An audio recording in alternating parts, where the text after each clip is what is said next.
Hello and welcome back to the channel. In this video, we will go over 5 missing persons cases that are still to this day unsolved. So get comfortable, grab yourself a drink, and let's get into it. Number 1, December 24th, 1972, Christmas Eve in Cognac, France.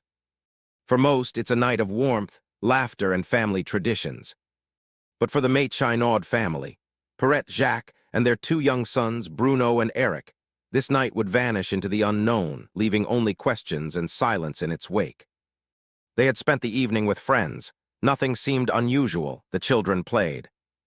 The parents laughed, perhaps argued quietly, perhaps shared a private moment, and then they were gone. When the family's home was checked, everything seemed frozen in time. Wrapped presents lay untouched under the tree.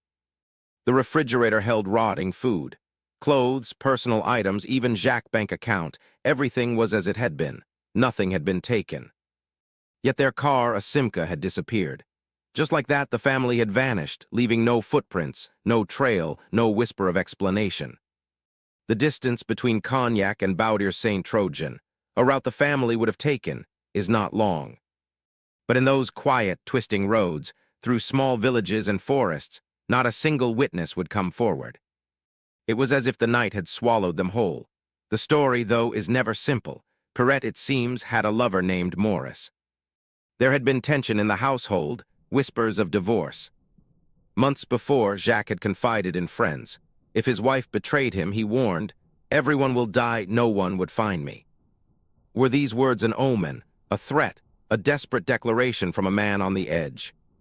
Some, including Maurice, have long suspected the family may have fled, perhaps to Australia, but no one has ever seen them again. Searches were immediate and exhaustive. Helicopters combed the fields. Police dogs moved through the forests. Volunteers scoured roads and trails. Yet after weeks there was nothing. No bodies, no signs, no car, only silence. For decades, the case has remained one of France's most confounding disappearances. The Maitchinauds did not seem the type to vanish voluntarily. Their belongings were untouched. Their life, their home, their routine, all abandoned without reason, and yet the trail leads nowhere. Now, 53 years later, investigators have reopened the case. New technologies, forensic methods, and digital archives offer hope that answers might finally emerge. But still, the human questions linger. Were they victims of foul play, taken deliberately and methodically? Did they leave of their own choice, seeking escape from a troubled life? Or did something entirely unexplainable happen that night, a force or event that erased them from the world without a trace? The mystery endures. Empty chairs at Christmas tables, a silent house, wrapped presents waiting under a tree, and a missing Simca. These are the only remnants of the Maitchinaud family. And in every corner of Cognac and Baudier-Saint-Trojan, in the dark roads and quiet forests, the question remains: what truly happened to Perrette, Jacques, Bruno, and Eric? Some mysteries may never be solved, but the human story, the fear, the longing, the emptiness left behind, remains, haunting anyone who considers it.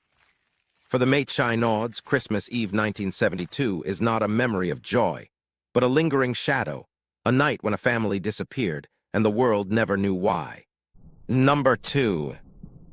Patrick David Penwell. Patrick David Penwell was just 21 years old when he vanished without a trace from Phoenix, Arizona. It was on or around May 1st, 2003, when Patrick was last seen in the area of 21st Street and Indian School Road. After that, he simply disappeared. No confirmed sightings, no clear timeline, no explanation. And what makes this case even more unsettling is just how little information exists about it. Unlike many missing persons cases, there are almost no documented details about the circumstances surrounding Patrick's disappearance. No widely available reports describing what happened that day. No known witnesses coming forward. No clear sequence of events. It's as if the story of what happened to him was never fully told, or never recorded at all. Patrick was born on March 3, 1982, and his family was originally from San Diego, California. By the time he disappeared, he had made his way to Phoenix, though it's unclear exactly why he was there or what his life looked like in the months leading up to his disappearance. One detail that adds a haunting layer to this case comes from over a year later. On December 27, 2004, Patrick's father, Gregory O. Penwell, passed away in Victorville, California. In Gregory's obituary, it stated that his son Patrick had preceded him in death. That single line raises more questions than it answers. Was Patrick officially declared deceased by that time? Did his family receive information that was never made public? Or was this simply an assumption made in the absence of any sign of him for over a year? To this day, those answers remain unclear. According to public records, Patrick once lived at an apartment located at 4111 North 21st Street in Phoenix. It's possible that this was the last place he was seen alive, especially given how close it is to the intersection where he reportedly disappeared. But this has never been confirmed. When it comes to his background, there's very little that suggests Patrick was living a high-risk lifestyle. In fact, the only known entry in his criminal history is a speeding ticket from July 16, 2001, nearly 2 years before he vanished. There's no clear indication of trouble with the law, no widely known connections to dangerous individuals. Nothing obvious that would explain why he suddenly disappeared. Today, Patrick's case is still open and is being investigated by the Phoenix Police Department. While it does not currently appear to be featured in the Silent Witness program, it is listed in the National Missing and Unidentified Persons System, also known as NAMUS. This means that Patrick's DNA profile is in the National CODIS database, a system used to match missing persons with unidentified remains across the country. And yet, despite that, there have been no confirmed matches, no closure, just silence. More than 2 decades later, the case of Patrick David Penwell remains a mystery defined by unanswered questions. Who was Patrick spending time with in the days before he vanished? Was he in a relationship? Did he have a steady job, or was he passing through Phoenix for another reason entirely? What kind of car did he drive, if any? Did he have friends or co-workers who noticed when he suddenly stopped showing up?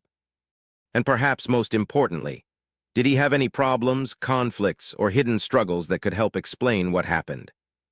Or was this something completely unexpected, a random event, a chance encounter, a moment that changed everything?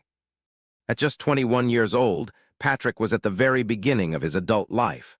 Whatever path he was on, it was only just beginning to take shape. And then, without warning, he was gone. No answers, no resolution. Just a name, a date, and a story that still hasn't been fully told. Number 3. Lucinda Hewells. In October 1984, 17-year-old Lucinda Hewells vanished from Tampa, Florida. She was married and a mother of 2 young children, an infant daughter named Deanna and a son named Tony. On the night of October 26th, Lucinda told her husband, Larry Hewells, that she was heading to the laundromat. She left their home and never returned. That night, she was later spotted at the Charpal Lounge, a bar near Busch Gardens. The tavern had a rough reputation, connected years earlier to a mob extortion case that even inspired a scene in the movie Goodfellas. Witnesses later told investigators they saw Lucinda speaking to a man who owned a sign-making business. He appeared to be offering her a job. Hours later, police found her car abandoned in the Charpal parking lot. It was unlocked, the keys were missing, and inside was a basket of folded laundry. A few days later, her purse was discovered in a men's bathroom at Busch Gardens, containing cash, her driver's license, and even her marriage certificate. At the time, Lucinda had been planning her son's 2nd birthday party. Her family doubted she would willingly abandon her children. Because her disappearance happened during a wave of murders in Tampa, authorities considered whether serial killer Bobby Joe Long, who terrorized the area in 1984, might have been involved. Long was arrested weeks later and confessed to killing 10 women, but he denied any involvement with Lucinda, and her family doubted he had anything to do with her disappearance. Then, nearly 8 years later, in April 1992, something extraordinary happened. Lucinda's 8-year-old daughter answered the phone. A woman on the line claimed, "Oh my goodness, my baby girl, this is your mother." The woman said she had run away in 1984, overwhelmed by marriage and motherhood. She told the family she had traveled along I-275, lived in Memphis for a time working under the name Amanda, and eventually moved to Arkansas. At first glance, the resemblance was striking. Her teeth were fixed, she said, and she had jaw surgery after a car accident. Tony, then 10, felt an immediate bond. Her mother was overjoyed, but doubts quickly surfaced. Lucinda's brother, Ricky, felt something was off. A childhood friend, Candy Lassarge, questioned how the woman seemed to recognize so many details in old photo albums. Meanwhile, in Arkansas, the investigation began to unravel. Amanda's husband, Danny Fletcher, had grown suspicious. She refused to provide birth records, photos, or discuss her family. Authorities discovered Lucinda Huell's missing person case and brought Amanda in for questioning. A distinctive mark on her leg was examined, and when confronted, she broke down. Her true identity was Amanda Dennis, not Lucinda Huell's. She had run away as a teenager and later apologized for the pain she caused the Huell's family. For the family, the revelation felt like losing Lucinda all over again. Amanda returned to Arkansas, and the hope of reunion vanished. But Lucinda's disappearance itself remains unsolved. She was last seen leaving the Charpal Lounge, speaking with a man about a job, leaving behind her car, laundry, and purse. To this day, no one knows what happened to her. Questions linger. Did someone at the bar that night harm her? How did Amanda know so many personal details about Lucinda's life? Could their paths have crossed along the way? And if Lucinda was hurt, did Amanda unknowingly or intentionally step into her life? Nearly 4 decades later, Lucinda Huell's fate remains one of Tampa's enduring mysteries, a story that still puzzles investigators, family, and everyone who hears it. Her disappearance reminds us of how fragile life can be, and how some questions may never have answers. Number 4. Aileen Conway. On the morning of April 29, 1986, 50-year-old Aileen Conway vanished from her home in Lawton, Oklahoma. She had been married for 33 years to her husband, Pat, and together they had 7 children. It was a seemingly ordinary morning until something went terribly wrong. At 10:40 a.m., a farmer spotted thick smoke rising from a remote country bridge about 15 miles from the Conway home. The Oklahoma Highway Patrol arrived to find a car engulfed in flames, lodged against the bridge's metal guardrail. The fire had burned so intensely that parts of the vehicle appeared fused to the railing. Inside the driver's seat was a body, burned beyond recognition. Skid marks suggested the car had struck the guardrail at roughly 50 to 60 miles per hour. At first glance, it seemed like a tragic one-vehicle accident. Records confirmed the car belonged to Pat Conway. The next day, dental records identified the victim, Aileen. The Oklahoma Highway Patrol initially ruled the death accidental. But troubling details soon began to emerge. When Pat returned home later that day, he found the house in disarray in ways that didn't make sense. The patio door was wide open. Aileen's purse, something she rarely left behind, was sitting by a chair, still holding her driver's license and glasses. An ironing board was set up, the iron still plugged in. A garden hose ran into the backyard pool, and the bathtub in the master bathroom was still full of water. The phone in that bathroom was off the hook. It appeared as though Aileen had been interrupted in the middle of her morning routine. Pat later suggested she may have been attempting to make a phone call, perhaps for help. And then there was the bigger question. Why had Aileen ended up on that isolated rural road? Neither she nor Pat had any reason to be there. Pat contacted Ray Anderson from the district attorney's office. Initially, Anderson believed Pat might have been struggling to accept a tragic accident.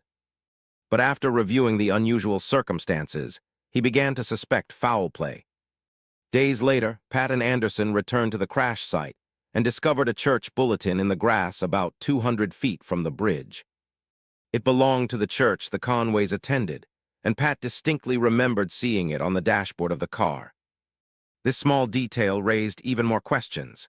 Aileen reportedly always drove with the windows up and the air conditioning on.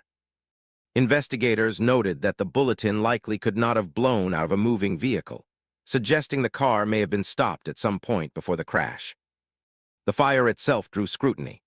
Fire Marshal Sonny Sansom noted the unusually intense interior burn damage. He believed the destruction resembled what might happen if gasoline had been used as an accelerant. The gas cap was missing, a detail often seen in vehicle arson. Informal tests on similar car materials showed that without gasoline, the fire would ignite briefly but self-extinguish. When soaked in gasoline, however, the materials were completely destroyed. Sansom concluded the intensity of the fire suggested the likely presence of an accelerant. Investigators explored multiple theories. One suggests Aileen may have interrupted a burglary. There had been reports of break-ins in her neighborhood in the weeks prior. Jewelry was reportedly missing from the home, and some believe intruders may have abducted her to prevent identification before staging the crash. Another theory proposed a sudden medical or neurological episode, causing her to leave abruptly and crash. However, investigators found no evidence supporting this scenario. To this day, no one has ever been charged in connection with Aileen Conway's death. Her disappearance and the mysterious circumstances of that fiery crash remain unsolved, leaving family, friends, and investigators with more questions than answers. Where was Aileen that morning? Who, if anyone, was involved?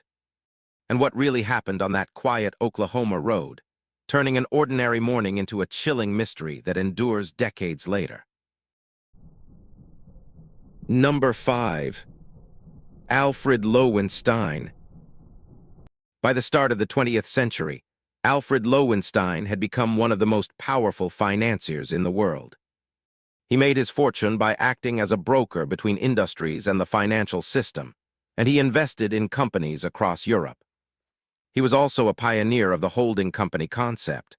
The story begins on the evening of July 4, 1928. Lowenstein boarded a private plane at Croydon Airport, heading back to his native Belgium, a routine trip. The weather was perfect, the flight was smooth, and everything seemed ordinary. That is, until over the English Channel, Lowenstein got up to use the small bathroom compartment at the back of the plane. This compartment had 2 doors, an interior one and a single exterior door, the only way in or out of the plane. Alfred Lowenstein never came out. That was the last time anyone saw him alive. One of his employees went to check when he failed to return. The compartment was empty. The pilot, Donald Drew, made the unusual decision to land on a deserted beach near Dunkirk, rather than a nearby airfield. There, French authorities quickly questioned the pilot and employees, who claimed they believed Lowenstein had accidentally fallen to his death after opening the door. The mystery deepened on July 19, when a fishing boat found a decomposed body floating off the French coast. Clothing items identified it as Alfred. His widow, Madeleine, arranged a private autopsy. No signs of foul play or suicide were found, though a small amount of alcohol was detected in his blood, curious, since Alfred reportedly never drank. The official inquiry was peculiar. No one testified under oath, and both the pilot and the mechanic, Robert Little, insisted the exit door could be opened easily, making an accidental fall plausible. But the facts didn't add up. Subsequent tests showed the door was incredibly sturdy. Even men from the British Air Ministry tried throwing themselves against it at 1,000 feet, without success. Simply put, no one could have fallen out by accident. Suicide also seemed unlikely. Alfred was in good spirits, planning future ventures, and even if he wanted to end his life, the door could not have been opened solo. That left one chilling conclusion: Alfred Lowenstein was forced out of the plane, but by whom and how? Suspicion immediately fell on the 2 men closest to him, the pilot, Donald Drew, and mechanic Robert Little. Author Williams Norris argues they may have been hired to kill him. Drew, who died a few years later, reportedly lived a lavish life after the incident, raising questions about a potential payout. Norris theorizes the conspirators replaced the plane's exit door with a rigged version. This allowed Lowenstein to be sent to his death mid-flight, after which the original door could be swapped back, explaining Drew's unusual choice to land on a remote beach rather than a nearby airfield. But who could have orchestrated such a plot? Several figures emerge as possible suspects. Henry Dreyfus, a business rival, had a public feud with Lowenstein over a Belgian exposé, potentially giving him motive to silence Lowenstein. Albert Pam and Frederick Charvesy, Lowenstein's partners in international holdings, also raised suspicions. After his death, the company's stock mysteriously soared, thanks to a sudden $13 million gain, which matched the value of anonymous life insurance policies taken out on Alfred before the incident. Despite Norris' extensive research, many questions remain. Was the decomposed body truly Alfred Lowenstein? Why did French and Belgian authorities rush to close the case? Who benefited from the insurance policies? Nearly a century later, Alfred Lowenstein's death remains one of the most baffling financial mysteries of the 20th century. A story of wealth, power, and a plane ride that ended in an unanswered question. Who killed Alfred Lowenstein and why? Thank you for watching to the end. Don't forget to like and subscribe, and I'll catch you in the next one.